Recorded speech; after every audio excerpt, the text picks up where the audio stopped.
Within a few years, I began to encounter the same ideology of positive thinking being applied to people who were downsized from the corporate world, white-collar, middle-level people, being sent to support groups or networking groups. There are all kinds of names for these things, where the message was, hey, it's not bad to be laid off.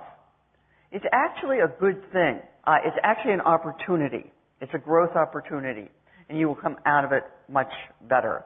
And if you want to come out of it at all, of course, you better work on your attitude, because the key to getting a job in today's corporate world is not knowing things or having skills or experience, but having a positive attitude. Somebody who's in an absolute low point in their lives, and certainly losing a job can be that, and just tell them, it's nothing wrong.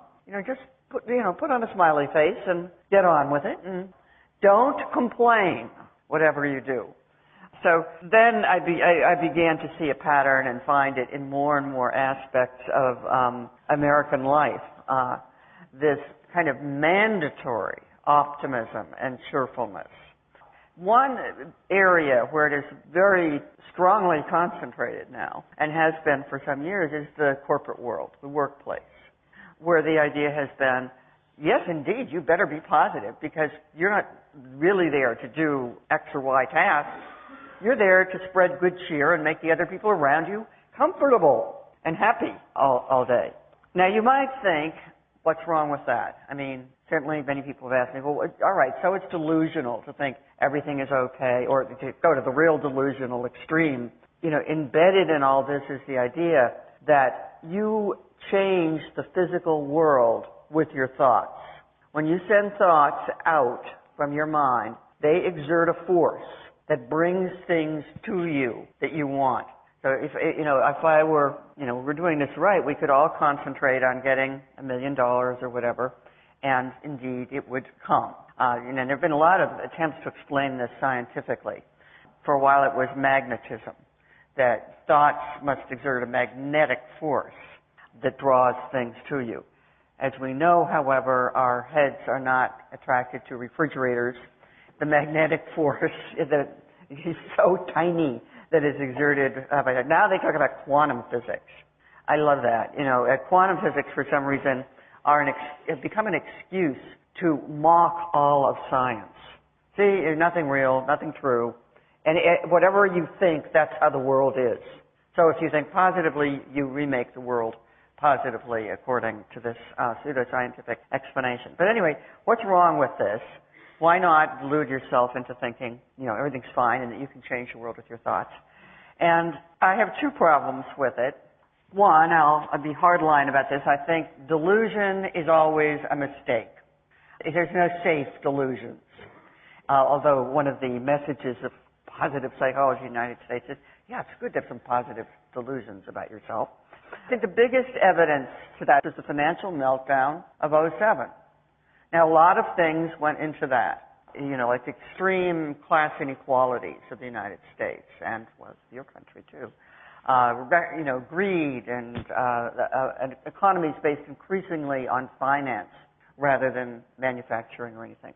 But certainly, one element was the grip of positive thinking in the corporate world, and particularly in the financial sector. I mean, people who tried to raise problems in the middle of the last decade would be shut up or fired. You couldn't be inside Countrywide Mortgage Company, which was the one that it's almost single-handedly set off the whole collapse in the U.S., and say, I'm worried about our subprime mortgage exposure, or you'd be out. And I got to interview some Wall Street guys, very successful Wall Street guys. They said, this is just how it is. You can't, people who tried, say within Lehman Brothers, to point out that the housing prices could not rise forever, were fired. So it was this willful ignorance. Nobody could think bad thoughts, nothing bad, and if you didn't, nothing bad would happen. And I think the other thing that I find very, very disturbing about it is I just think it's cruel. I mean, it's cruel to take people who are having great difficulties in their lives and tell them that it's all in their head, and they only have to change their attitude. And my favorite example of this moral callousness is from the author of The Secret. That was a bestseller here too, admit it. The book on how you can have anything you want, attract anything to yourself by thinking. And she was asked about the tsunami of '06 and how could this happen? And she said, in kind of paraphrasing, that those people, the victims of it, must have been sending out tsunami-like vibrations into the universe to attract that to themselves, because nothing happens to us that we don't attract. And I think that's beyond amorality. I don't even know where to locate that. I'm not advocating gloom and pessimism or negativity or depression. Those can also be delusional. I mean, you can go around, making up a story to yourself that everything you undertake is going to fail.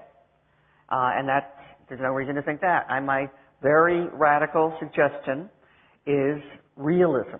Just trying to figure out what is actually happening in the world and seeing what we can do about those parts of it that are threatening or hurtful. My background is in science, and I think, there's not one fixed truth or reality, but we close in on something. And then we think, this is as good as we can understand for now, until we get better information, but try to act on that. I think I would make a case that we are hardwired to be vigilant. I mean, yes, we have many other capabilities, to be jolly, to experience camaraderie, solidarity, all of those great things. But we're hardwired to be vigilant and on guard. That's how our very distant ancestors survived, not by saying, everything's probably okay, don't worry about the motion in the tall grass over there. The people who survived said, move, it's a leopard, let's go. George W. Bush. George W. Bush was a cheerleader in college. Not an athlete, but a cheerleader. And I think he construed the presidency as a continuation of that role.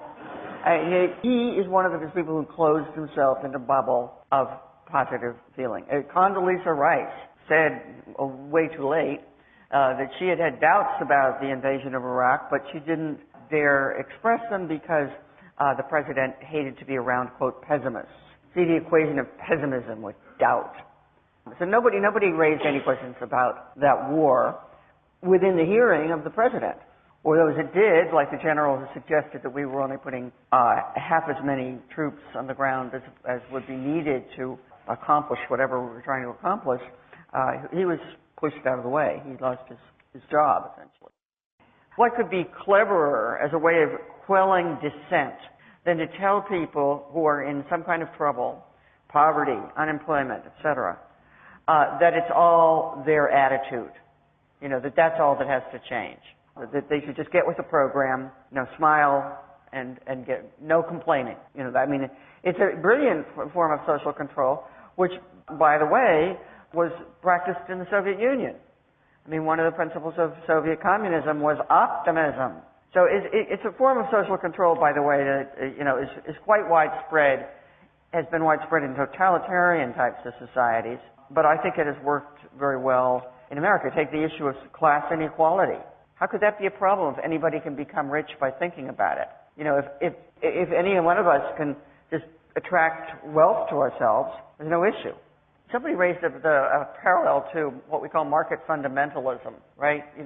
The idea that the market, the invisible hand, will straighten everything out. That you don't have to intervene, you don't have to have policies, you don't have planning, because there's this miraculous force that just irons out everything. Well, maybe a couple of generations get crushed along the way, but it's basically, I think it completely overlaps with the positive thinking ideology. You don't really have to do anything because there is this benevolent, invisible deity, the market, that will clear everything up.